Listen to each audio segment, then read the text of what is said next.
This is a final testament of a man named Damien, a man whose fervent faith was betrayed not by doubt, but by the very end of the world he had prayed for.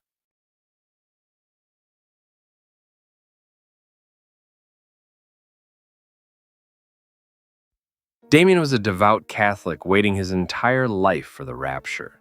It came 4 days ago, on a quiet, lazy Sunday of all days, God's supposed day of rest. He was safe in his home, sharing leftover dinner with his Swiss shepherd Lily, who played happily in the yard. Then the sky thundered. It was no ordinary storm. An angelic song, one low, impossibly beautiful note, vibrated through the very bones of the world. The sky tore open, peeling back like a fresh cut, revealing a searing, raw golden light. As Damien stared through the window, he saw creatures of divine light descend from the rift. The rapture had arrived.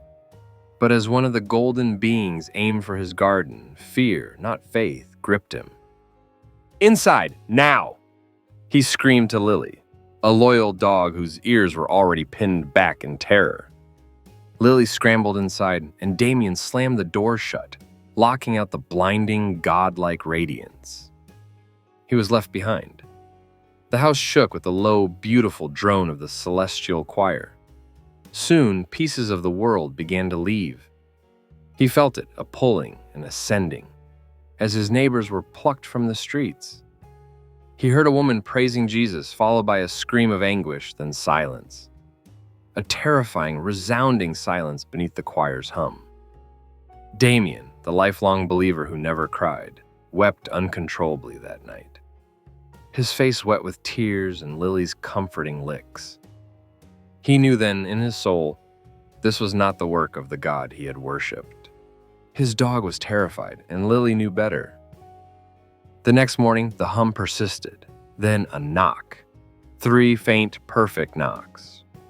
A soft, feminine voice flowed not from the door, but directly into his mind.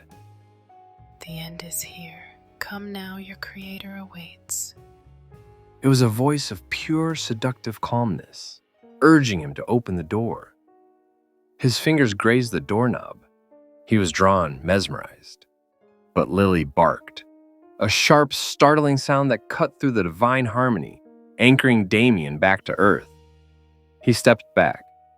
"What was that screaming yesterday?" he demanded. Silence. Complete and utter silence from the divine presence. The silence confirmed his darkest suspicion. Where the neighbors had gone, it was not heaven. The voice returned later, even lower, even more alluring. "I said your Creator, Damien, not your God." This single sentence shattered everything. He had prayed for salvation to his God, but never thought to ask, from who? The days bled together in a constant piss-yellow light, the humming slowly fading as Damien's hearing began to fail. He and Lily were alone, board by board, nail by nail, sealing themselves off from the Creator who waited outside. Then, on what he believes was Thursday morning, Lily did what she was trained to do. She opened the sliding glass door to relieve herself. She ran out into the constant golden light. Damien was awake. He saw it all. He had been a coward, but he would be an honest one. He saw the angelic thing try to reach him as he slammed the door shut, barely escaping its grasp. He had saved himself, but at the ultimate cost.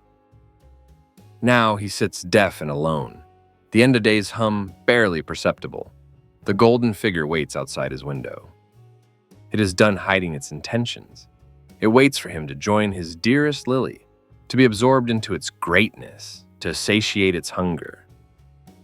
To the world that remains, Damien left a final plea on his laptop. "Please pray for me, and may my God accept my worthless soul."